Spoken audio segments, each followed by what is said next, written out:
Hello everyone, എല്ലാവർക്കും നമസ്കാരം. അപ്പോൾ നമ്മുടെ ഇന്നത്തെ ക്ലാസ്സിലേക്ക് എല്ലാവർക്കും സ്വാഗതം.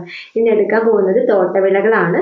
തോട്ടവിളകളിൽ നമുക്ക് ഏകദേശം ഒരു 3 കാര്യങ്ങൾ പഠിക്കാനുണ്ട്. തേയില, കാപ്പി, റബ്ബർ, 3 കാര്യങ്ങളാണ് മെയിനായിട്ട് PSC ചോദിക്കുന്നത്. ഓക്കെ, അപ്പോൾ നമുക്ക് കൃത്യമായിട്ട് പഠിക്കാം. ചെറിയ ചെറിയ കണക്ഷൻസ് ഒക്കെ പറഞ്ഞിട്ടാണ് ക്ലാസ് മുന്നോട്ട് പോകുന്നത്. കൃത്യമായിട്ട് കാണാം കേട്ടോ. ക്ലാസ്സിലേക്ക് കിടക്കാം. ഓക്കെ, ഇപ്പൊ നമ്മൾ ആദ്യം പഠിക്കാൻ പോകുന്നത് തേയില ആണ്. തേയില. ഓക്കെ, തേയിലയുടെ ജന്മദേശം എന്ന് പറയുന്നത് ചൈനയാണ്. തേയിലയുടെ ജന്മദേശം എവിടെയാണ്? ചൈനയിലാണ്. ലോകത്തിൽ ഏറ്റവും കൂടുതൽ തേയില ഉൽപ്പാദിപ്പിക്കുന്ന രാജ്യം ഏതെന്ന് ചോദിച്ചാൽ അതും ചൈനയാണ്. ജന്മദേശവും ചൈനയാണ്. ലോകത്തിൽ ഏറ്റവും കൂടുതൽ ഉൽപ്പാദിപ്പിക്കുന്ന രാജ്യം എന്ന് ചോദിച്ചാൽ അതും ചൈനയാണ്. ഇന്ത്യയുടെ തേയിലത്തോട്ടം എന്ന് പറയുന്നത് ആസാമിലാണ്. നമ്മൾ ഇന്ത്യയിലെത്തിയ ഇന്ത്യയുടെ തേയിലത്തോട്ടം എന്ന് പറയുന്നത് എവിടെയാണ്? ആസാമിലാണ്. ഇന്ത്യയിൽ ഏറ്റവും കൂടുതൽ തേയില ഉൽപ്പാദിപ്പിക്കുന്നത് ആസാം മലനിരകളിലാണ്, ആസാമിലാണ്. ഇന്ത്യയിൽ തേയില ഉൽപാദനത്തിൽ 1ാം സ്ഥാനം ആസാമാണ്. ആസാം എന്ന സംസ്ഥാനം. ഓക്കെ, ഇന്ത്യയിൽ തേയില ഉൽപാദനത്തിൽ 1ാം സ്ഥാനം ഏത് സംസ്ഥാനത്താണ്?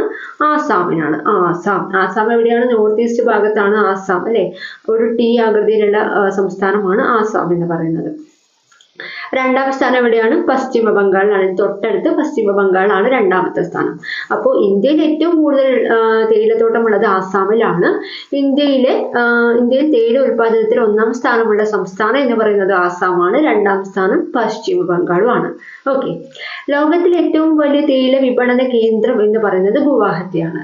ലോകത്തിലെ ഏറ്റവും വലിയ തേയില വിപണന കേന്ദ്രമാണ് പറയുന്നത് ഗുവാഹത്തി. കൺഫ്യൂഷൻ ആവരുത്. ലോകത്തിൽ ഏറ്റവും കൂടുതൽ തേയില ഉൽപ്പാദിപ്പിക്കുന്നത് എന്ന് പറയുന്ന ചോദിച്ചു കഴിഞ്ഞാൽ അത് ചൈനയാണ്. ലോകത്തിൽ ഏറ്റവും കൂടുതൽ തേയില ഉൽപ്പാദിപ്പിക്കുന്ന രാജ്യം ചൈനയാണ്. അതുപോലെ ലോകത്തിലെ ഏറ്റവും വലിയ തേയില വിപണന കേന്ദ്രം എന്ന് പറയുമ്പോൾ അത് ഗുവാഹത്തിയാണ്. ഓക്കെ, നമ്മൾ കഴിഞ്ഞ ക്ലാസ്സിൽ പറഞ്ഞിട്ടുണ്ട്. തേയിലയൊക്കെ കത്തി വെച്ച് മുറിക്കുന്നില്ല രീതിയിൽ ഹത്തി, ഗുവാഹത്തി എന്നുള്ള രീതിയിൽ ഒന്ന് ഓർത്ത് വെക്കുക കേട്ടോ.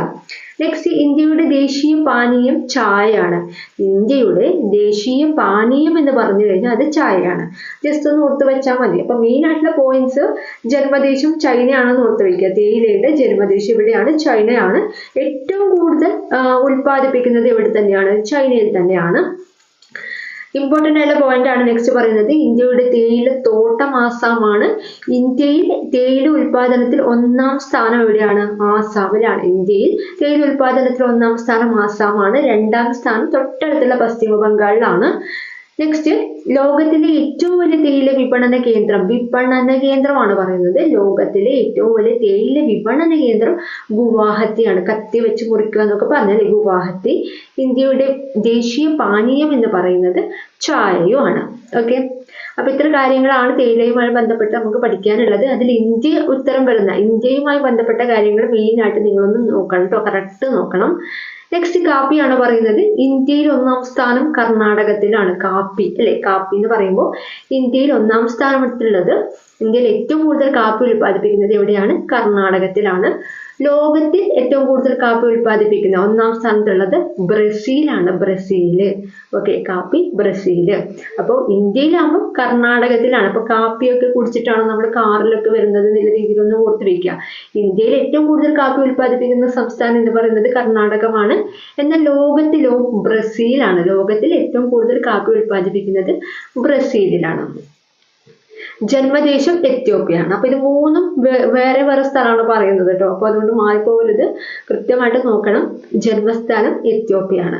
ഇതിൽ മെയിൻ ആയിട്ട് നിങ്ങൾ പഠിക്കേണ്ടത് ഇന്ത്യയിൽ 1ാം സ്ഥാനത്തുള്ളത് കർണാടക ആണെന്നുള്ളത് നിങ്ങൾ മെയിൻ ആയിട്ട് നോക്കി വെക്കാം കേട്ടോ. ഇന്ത്യയിൽ ഏറ്റവും കൂടുതൽ കാപ്പി ഉൽപ്പാദിപ്പിക്കുന്നത് കാപ്പി കർണാടക. ഒരേ അക്ഷരമാണ് ആദ്യം വരുന്നത്. കാപ്പി കർണാടകം എന്നുള്ള രീതിയിൽ ഓർത്ത് വെക്കുക. നെക്സ്റ്റ്, കർണാടകയുടെ കോഫി ലാൻഡ് എന്ന് പറയുന്നത് ചിക്മംഗ്ലൂരു ആണ്. കർണാടകയുടെ കോഫി ലാൻഡ് എന്ന് പറയുന്നത് ചിക്മംഗ്ലൂരു. അപ്പോൾ കർണാടകയിലെ കോഫി ലാൻഡ് അല്ലേ? അപ്പൊ ഈ കോഫിയൊക്കെ കുടിക്കുമ്പോൾ ചിക്കനും കൂടി ഒന്ന് കഴിക്കുന്നില്ല രീതിയിലൊന്ന് ഓർത്ത് വയ്ക്കുക. കോഫി മാത്രമല്ല, ചിക്കനും കൂടി ഉണ്ട് എന്നുള്ള രീതിയിൽ ചിക്മംഗ്ലൂർ നമുക്ക് കണക്ട് ചെയ്ത് വെക്കാം. കർണാടകയുടെ കോഫി ലാൻഡ് പറയുമ്പോൾ കർണാടകത്തിലെ ഒരു സ്ഥലമായിരിക്കുമല്ലോ. ഓക്കെ, കർണാടകയുടെ കോഫി ലാൻഡ് എന്ന് പറയുന്നത് ചിക്കമംഗ്ലൂർ ആണ്. നെക്സ്റ്റ്, ചായക്ക് ശേഷം ഇന്ത്യയിൽ ഉൽപ്പാദിപ്പിക്കുന്ന ലഹരി പാനീയമാണ് കാപ്പി. ചായക്ക് ശേഷം അല്ലെ, ചായക്ക് ശേഷം ഇന്ത്യയിൽ ഉൽപ്പാദിപ്പിക്കുന്ന ലഹരി പാനീയമാണ് എന്ത്? കാപ്പി. രണ്ടാമത്തെ സ്ഥാനം കാപ്പിക്കാണ്. പ്രധാന ഇനങ്ങൾ, കാപ്പിയുടെ പ്രധാന ഇനങ്ങളാണ് അറബിക്ക, റോബസ്റ്റ, ലിബേറിക്ക. ഓക്കെ, എന്തൊക്കെയാണ്? Arabica, robusta, ലിബറിക്ക. ഓക്കെ, ഒന്ന് കേട്ടു പോയാൽ മതി. പ്രധാന ഇനങ്ങൾ, കാപ്പിയുടെ പ്രധാന ഇനങ്ങളാണ് അറബിക്ക, റോബസ്റ്റ, ലിബറിക്ക. നെക്സ്റ്റ്, ഇന്ത്യയിൽ പ്രധാനമായും ഉൽപ്പാദിപ്പിക്കുന്ന കാപ്പി ഇനം എന്ന് പറയുന്നത് അറബിക്കയാണ്. ഇത് നിങ്ങൾ പഠിച്ചു വെക്കുക. ഇന്ത്യയിൽ പ്രധാനമായും ഉൽപ്പാദിപ്പിക്കുന്ന കാപ്പി ഇനം എന്താണ്? അറബിക്കയാണ്. അറബിക്ക. ഇന്ത്യയിലാവുമ്പോൾ അറബിക്ക. ഓക്കെ, അപ്പൊ എന്തൊക്കെയാണ് പറഞ്ഞത്? കാപ്പിയാണ് നമ്മൾ രണ്ടാമതായിട്ട് ചർച്ച ചെയ്തത്. ഇന്ത്യയിൽ ഒന്നാം സ്ഥാനം, ഇന്ത്യയിൽ ഏറ്റവും കൂടുതൽ കാപ്പി ഉൽപ്പാദിപ്പിക്കുന്നത് കർണാടകമാണ്. ലോകത്തിൽ ഒന്നാം സ്ഥാനം ബ്രസീലാണ്. ജന്മദേശം എത്യോപ്യ. ജന്മദേശം എത്യോപ്യയാണ്. അതായത് കാപ്പി ആദ്യമായിട്ട് ഉണ്ടായത് എത്യോപ്യയിലാണെന്ന് അർത്ഥം. കർണാടകയിലെ കോഫി ലാണ്ടി എന്നറിയപ്പെടുന്നത്. കാറിലൊക്കെ കോഫിയൊക്കെ കുടിച്ചു പോകുമ്പോൾ ചിക്കൻ കൂടി തിന്നു ഒന്ന് ആലോചിച്ച് വയ്ക്കുക. ചിക്കമംഗ്ലൂർ. ചായക്ക് ശേഷം ഇന്ത്യയിൽ ഉൽപ്പാദിപ്പിക്കുന്ന ലഹരി പാനീയമാണ് കാപ്പി. പ്രധാന ഇനങ്ങൾ അറബിക്ക, റോബസ്റ്റ, ലിബറിക്ക കേട്ടോ, ലിബറിക്ക. ഇന്ത്യയിൽ പ്രധാനമായും ഉൽപ്പാദിപ്പിക്കുന്ന കാപ്പി ഇനം എന്ന് പറയുന്നത് അറബിക്കയാണ്. അറബിക്ക. Okay, arabica. അത് ഒന്ന് ഓർത്ത് വെക്കണം. നമ്മുടെ ദാസനും വിജയൊക്കെ ഇല്ലേ, നമ്മുടെ സിനിമയിലെ മോഹൻലാലും ശ്രീനിവാസനും. അപ്പൊ അറബി വേഷമൊക്കെ ഇട്ടിട്ട് ഇന്ത്യയിൽ തന്നെ അവർ നടക്കുന്നല്ലേ ഉണ്ടായത്. അപ്പോൾ ഇന്ത്യയിൽ കാപ്പിയൊക്കെ കുടിച്ചിട്ട് അറബി നടക്കുന്നു എന്നുള്ള രീതിയിലൊന്ന് ആലോചിച്ച് വെക്കുക കേട്ടോ. ഇന്ത്യയിൽ പ്രധാനമായും ഉൽപ്പാദിപ്പിക്കുന്ന കാപ്പി ഇനം അറബിക്ക. നെക്സ്റ്റ്, ലാസ്റ്റ് വൺ ആണ് റബ്ബർ അല്ലെ. റബ്ബർ നമ്മൾ സ്ഥിരം നമുക്ക് അറിയുന്നത്, നമ്മൾ കാണുന്നത് അല്ലെ, റബ്ബർ. ഇന്ത്യയിൽ ഒന്നാം സ്ഥാനം എന്ന് പറയുന്നത് കേരളത്തിലാണ്. ഇന്ത്യയിൽ തന്നെ ഒന്നാം സ്ഥാനം. റബ്ബർ ഏറ്റവും കൂടുതൽ കൃഷി ചെയ്യുന്നത് എവിടെയാണ്? കേരളത്തിലാണ്. ജന്മസ്ഥലം ബ്രസീലിലാണ് കേട്ടോ. റബ്ബറിന്റെ ജന്മസ്ഥലം എന്ന് പറയുന്നത് ബ്രസീലിലാണ്. നമ്മൾ ഈ റബ്ബറൊക്കെ നമ്മളിപ്പോൾ പുറത്തുനിന്ന് വാങ്ങുന്ന സമയത്ത് അതിൽ സീൽ അടിച്ചിട്ടുണ്ടാവും അല്ലെ. അപ്പൊ ജന്മസ്ഥലത്തിന്റെ സീലായിരിക്കും ഉണ്ടാവുക എന്നുള്ള രീതിയിൽ ഒന്ന് ബ്രസീലുമായിട്ട് കണക്ട് ചെയ്ത് വെക്കാം. എന്നാൽ ഏറ്റവും കൂടുതൽ ഉള്ളത് എവിടെയാണ്? കേരളത്തിലാണ്. ഇന്ത്യയിൽ ഏറ്റവും കൂടുതൽ ഉള്ളത് എന്ന് പറയുന്നത്, ഒന്നാം സ്ഥാനം എന്ന് പറയുന്നത്, ഏറ്റവും കൂടുതൽ റബ്ബർ ഉൽപ്പാദിപ്പിക്കുന്നത് കേരളത്തിലാണ്. മണ്ണ് ലാറ്ററൈറ്റ് മണ്ണാണ്. ലാറ്ററൈറ്റ് മണ്ണ്. അതെങ്ങനെ ഓർത്ത് വെക്കാമെന്ന് ചോദിച്ചതാണ്. നമ്മളിപ്പോൾ നമ്മുടെ കയ്യിൽ നമ്മൾ പെൻസിലും റബ്ബറും കട്ടറൊക്കെ ഉണ്ട് അല്ലേ. അപ്പൊ നമ്മുടെ റബ്ബറൊക്കെ നമ്മൾ എവിടെയെങ്കിലും അറിയാതെ ഒന്ന് കയ്യിൽ നിന്ന് വീണ് പോയാൽ നമ്മൾ ലേറ്റ് അടിച്ചിട്ട് നോക്കും എവിടെയാണ് വീണത് അല്ലെ. ലേറ്റ് അടിച്ചിട്ട് നോക്കും. ലേറ്റ്, ലാറ്ററൈറ്റ്, അല്ലെ, ലേറ്റ് എന്നുള്ള രീതിയിൽ ഒന്ന് കണക്ട് ചെയ്ത് നോക്കാം. ഓക്കെ, അപ്പൊ മണ്ണ് എന്താണ്? ലാറ്ററൈറ്റ് മണ്ണാണ്. Laterite, late. ഓക്കെ, റബ്ബർ നോക്കുന്നില്ല രീതിയിൽ ആ രീതിയിലൊന്ന് ഓർത്ത് വെക്കുക. ഇന്ത്യയിൽ ആദ്യമായി റബ്ബർ വിത്തുകൾ കൊണ്ടുവന്നത് Henry A Wickham. Henry A Wickham. ഇന്ത്യയിലേക്ക് ആദ്യമായിട്ട് റബ്ബർ വിത്തുകൾ കൊണ്ടുവന്നത് കയ്യിൽ വെച്ചിട്ടാണ്, ഹാൻഡിൽ വെച്ചിട്ടാണ്. കൈ. ഓക്കെ, ആ ഒരു രീതിയിൽ ഹാൻഡ് എന്നുള്ളത് ഹെൻറി എന്നുള്ള രീതിയിൽ ഒന്ന് എടുക്കുക കേട്ടോ. ഹെൻറി എന്നുള്ളത് ഹാൻഡ് എന്നുള്ള രീതിയിൽ എടുക്കുക. Henry A Wickham. അത് 1875 വർഷമൊന്നും ഇമ്പോർട്ടൻ്റ് ഇല്ല, പേരൊന്നും ഓർത്ത് വയ്ക്കുക. ഇന്ത്യയിലേക്ക് ആദ്യമായി റബ്ബർ വിത്തുകൾ കൊണ്ടുവന്ന ബ്രിട്ടീഷുകാരനാരാണ്? കയ്യിൽ വെച്ചിട്ടാണ്, ഹാൻഡിൽ വെച്ചിട്ടാണ് കൊണ്ടുവന്നത്. Henry A Wickham. Okay, next, ഇന്ത്യയിൽ ആദ്യ റബ്ബർ പ്ലാന്റേഷൻ 1895 കേരളത്തിലെ മലഞ്ചെരുവുകളിലാണ് ഉണ്ടായിട്ടുള്ളത്. ഇന്ത്യയിൽ ആദ്യ റബ്ബർ പ്ലാന്റേഷൻ നടന്നത് എന്ന് വെച്ചാൽ കേരളത്തിലെ മലഞ്ചെരുവിലാണ് എന്ന് ഓർത്ത് വെച്ചാൽ മതി. ഓക്കെ, റബ്ബർ വ്യാവസായിക അടിസ്ഥാനത്തിൽ ഉൽപാദനം തുടങ്ങിയത് 1902 ഇന്ത്യയിലെ ആദ്യ റബ്ബർ പാർക്ക് ഇമ്പോർട്ടൻ്റ് ആണ്. ഇന്ത്യയിലെ ആദ്യ റബ്ബർ പാർക്ക് എന്ന് പറയുന്നത് ഏരാപുരമാണ്. എറണാകുളത്താണ് ഈ ഏരാപുരം എന്ന് പറഞ്ഞ സ്ഥലമുള്ളത്. ഏരാപുരം എന്ന് ഓർത്ത് വയ്ക്കുക. ഇന്ത്യയിലെ ആദ്യത്തെ റബ്ബർ പാർക്ക്. ഓക്കെ, ഏരാപുരം. ഓക്കെ, നമ്മൾ റബ്ബർ പാർക്ക് എന്ന് പറയുമ്പോൾ ആ പാർക്കിൽ ഒരുപാട് റബ്ബർ ഉണ്ടെന്ന് ആലോചിക്കുക. ഞാൻ റബ്ബർ എന്ന് ഉദ്ദേശിച്ച് നമ്മൾ മായ്ക്കുന്ന റബ്ബറാണ് കേട്ടോ. പെൻസിൽ, റബ്ബർ, കട്ടർ എന്നില്ല, ആ ഒരു റബ്ബറാണ് ഉപയോഗിക്കുന്നത്. അതിങ്ങനെ നമ്മൾ ഇപ്പോൾ എഴുതിയിട്ട് മായ്ച്ച് കഴിയുമ്പോൾ അത് എരിഞ്ഞെരിഞ്ഞ് തീരുകയാണെന്നുള്ള രീതിയിലൊന്ന് ആലോചിക്കുക. അപ്പം മെഴുകുതിരിയൊക്കെ എരിഞ്ഞെരിഞ്ഞ് തീരുന്നതൊക്കെ നമ്മൾ സ്റ്റാറ്റസ് ഒക്കെ കാണാറില്ലേ. അതുപോലെ റബ്ബറൊക്കെ എരിഞ്ഞെരിഞ്ഞ് തീരുകയാണ് മായ്ക്കുന്നതോടെന്നുള്ള രീതിയിൽ ആലോചിച്ച് കഴിഞ്ഞാൽ ആ റബ്ബർ പാർക്ക് എന്നൊക്കെ പറയുമ്പോൾ എരിഞ്ഞെരിഞ്ഞ് തീരുക, ഏരാപുരമായിട്ടൊന്ന് കണക്ട് ചെയ്യാൻ പറ്റും. ഇന്ത്യയിലെ ആദ്യത്തെ റബ്ബർ പാർക്ക് വളരെ ഇമ്പോർട്ടൻ്റ് ആണ്, ഏരാപുരം. അപ്പൊ റബ്ബറിന്റെ കാര്യമാണ് ലാസ്റ്റ് പറഞ്ഞത്. ഇന്ത്യയിൽ 1-ാം സ്ഥാനം കേരളത്തിലാണ്. ജന്മസ്ഥലം സീഡടിക്കുന്ന സ്ഥലം ബ്രസീലിലാണ്.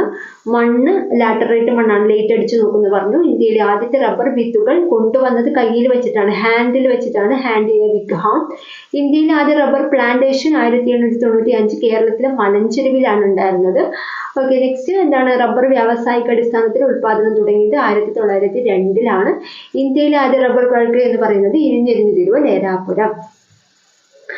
ഓക്കെ, അപ്പൊ ഞാൻ ഇന്ന് എടുത്ത കാര്യങ്ങൾ ഒന്നുകൂടി പറയാം. തോട്ടവിളകളാണ് പറഞ്ഞത്. തേയില, എന്താണ് തേയില പറഞ്ഞത്? ജന്മദേശം ചൈനയാണ്. ലോകത്തിൽ ഏറ്റവും കൂടുതൽ ചൈനയാണ് ഉൽപ്പാദിപ്പിക്കുന്നത്. ലോകത്തിൽ ഏറ്റവും കൂടുതൽ തേയില ഉൽപ്പാദിപ്പിക്കുന്നത് ചൈനയിലാണ്. ഇന്ത്യയിലെ തേയിലത്തോട്ടം എന്ന് പറയുന്നത് ആസാമിലാണ്. ഇന്ത്യയിൽ ഏറ്റവും കൂടുതൽ ഉൽപ്പാദിപ്പിക്കുന്നത് ആസാമിലാണ്. രണ്ടാമത്തെ സ്ഥാനം പശ്ചിമ ബംഗാളിലാണ്. ലോകത്തിൽ ഏറ്റവും വലിയ തേയില വിപണന കേന്ദ്രം എന്ന് പറയുന്നത് നമ്മൾ വിപണന കേന്ദ്രം കത്തികൊണ്ട് ഗുവാഹത്തി. ഇന്ത്യയുടെ ദേശീയ ചിഹ്നം, ദേശീയ പാനീയം ചായ. ഇന്ത്യയുടെ ദേശീയ പാനീയം ചായയാണ്. രണ്ടാമത്തത് കാപ്പിയാണ് പറഞ്ഞത്. ഇന്ത്യയിൽ 1-ാം സ്ഥാനം കർണാടകത്തിലാണ്. കാറ് കാപ്പി എന്നൊക്കെ പറഞ്ഞിട്ടുണ്ട്. ലോകത്തിൽ 1-ാം സ്ഥാനം ബ്രസീലാണ്. ഈ കാപ്പിയുടെ പാക്കറ്റിലൊക്കെ സീഡൊക്കെ ഉണ്ടാവുന്നില്ല രീതിയിലൊന്ന് ആലോചിച്ചാൽ മതി കേട്ടോ, ബ്രസീല്. എന്നാൽ ജന്മദേശം എന്ന് പറയുന്നത് എത്യോപ്യയാണ്. ജന്മദേശം കാപ്പി അല്ലെ, എത്യോപ്യ. നമ്മൾ കാപ്പിയൊക്കെ ചൂടാറിയോ എന്നൊക്കെ ഞങ്ങൾ എത്തി നോക്കാറുണ്ടെന്നൊക്കെ ഒന്ന് ആലോചിക്കുക കേട്ടോ. കാപ്പിയൊക്കെ ചൂടിലെ കാപ്പിയല്ലേ, അപ്പൊ അത് ചൂടാറിയോ എന്ന് നമ്മൾ എത്തി നോക്കുന്നില്ല രീതിയിൽ ജന്മദേശം, ജനിച്ച കുഞ്ഞിനൊക്കെ നമ്മൾ എത്തി നോക്കാറില്ലേ, അപ്പൊ എത്യോപ്യ എന്നുള്ള രീതിയിൽ ഒന്ന് ഓർത്തു വെക്കുക. കർണാടകയുടെ കോഫി ലാൻഡ് ചിക്കമംഗ്ലൂർ ആണ്. ചിക്കനും കൂടി കഴിക്കുന്ന രീതിയിൽ ഒന്ന് ഓർക്കുക. ചായയ്ക്ക് ശേഷം ഇന്ത്യയിൽ ഉൽപ്പാദിപ്പിക്കുന്ന ലഹരി പാനീയം കാപ്പിയാണ്. പ്രധാന ഇനങ്ങൾ അറബിക്ക, റോബസ്റ്റ, ലിബറിക്ക. ഇന്ത്യയിൽ പ്രധാനമായും ഉൽപ്പാദിപ്പിക്കുന്ന കാപ്പി ഇനം അറബിക്കയാണ്. നെക്സ്റ്റ് ലാസ്റ്റ് വൺ റബ്ബർ ആണ് പറയുന്നത്. ഇന്ത്യയിൽ 1-ാം സ്ഥാനം കേരളത്തിലാണ്. ജന്മസ്ഥലം ബ്രസീലാണ്. റബ്ബർ സീൽ വെക്കുന്നൊക്കെ പറഞ്ഞിട്ടുണ്ട്. മണ്ണ് ലേറ്റ് അടിച്ച് നോക്കും അല്ലെ, ലാറ്ററൈറ്റ് മണ്ണാണ്. പിന്നെ ഇന്ത്യയിൽ ആദ്യമായി റബ്ബർ വിത്തുകൾ കൊണ്ടുവന്നത് കയ്യിൽ വെച്ചാണ്, ഹെൻറി വിഗ്ഹാം. ഇന്ത്യയിലെ ആദ്യത്തെ റബ്ബർ പ്ലാന്റേഷൻ 1895 കേരളത്തിലെ മലഞ്ചെരുവുകളിലാണ്. ഇത് വർഷം പഠിക്കേണ്ട, ഒന്ന് ഓർത്ത് വെച്ചാൽ മാത്രം മതി. ജസ്റ്റ് ഒന്ന് കേട്ട് പോയാൽ മതി കേട്ടോ. വർഷം 2 വർഷവും. റബ്ബർ വ്യാവസായിക അടിസ്ഥാനത്തിൽ ഉൽപാദനം തുടങ്ങിയത് 1902 ഇന്ത്യയിലെ ആദ്യ റബ്ബർ പാർക്ക് എന്ന് പറയുന്നത് ഇരിഞ്ഞെരിഞ്ഞ് തിരുവ ലേരാപുരം. ഓക്കെ, അപ്പോൾ വളരെ ചെറിയ ഭാഗം മാത്രമാണ് ഇന്ന് ക്ലാസ് എടുത്തിട്ടുള്ളത്. കൃത്യമായിട്ട് പഠിക്കുക. തോട്ടവിളകൾ നമ്മൾ കംപ്ലീറ്റ് ചെയ്തിട്ടുണ്ട്. ഇതിൻ്റെ അപ്പുറം നിങ്ങൾ ഒന്നും പഠിക്കാൻ പോകണ്ട കേട്ടോ. ഓക്കെ, അപ്പോൾ ഈ ഭാഗം കൃത്യമായിട്ട് പഠിക്കുക. അപ്പോൾ ഇന്നത്തെ ക്ലാസ് വൈൻഡപ്പ് ചെയ്യാണ്. ക്ലാസ് ഇഷ്ടപ്പെട്ടിട്ടുണ്ടെങ്കിൽ ഒന്ന് കമൻറ്റ് ചെയ്യണം. കോഡുകളൊക്കെ ഇഷ്ടപ്പെട്ടിട്ടുണ്ടെങ്കിൽ ഒന്ന് പറയണം കേട്ടോ. ഓക്കെ, നിങ്ങൾ പറഞ്ഞാൽ മാത്രമാണ് അത് എങ്ങനെയുണ്ട്, ക്ലാസ് എങ്ങനെയുണ്ടെന്ന് എനിക്ക് മനസ്സിലാവുക. ഓക്കെ, അതുകൊണ്ട് ഒന്ന് കമൻ്റ് ആയിട്ട് ഒന്ന് അറിയിക്കുക കേട്ടോ. അപ്പോൾ താങ്ക് യു. ഇന്നത്തെ ക്ലാസ് വൈൻഡപ്പ് ചെയ്യണം.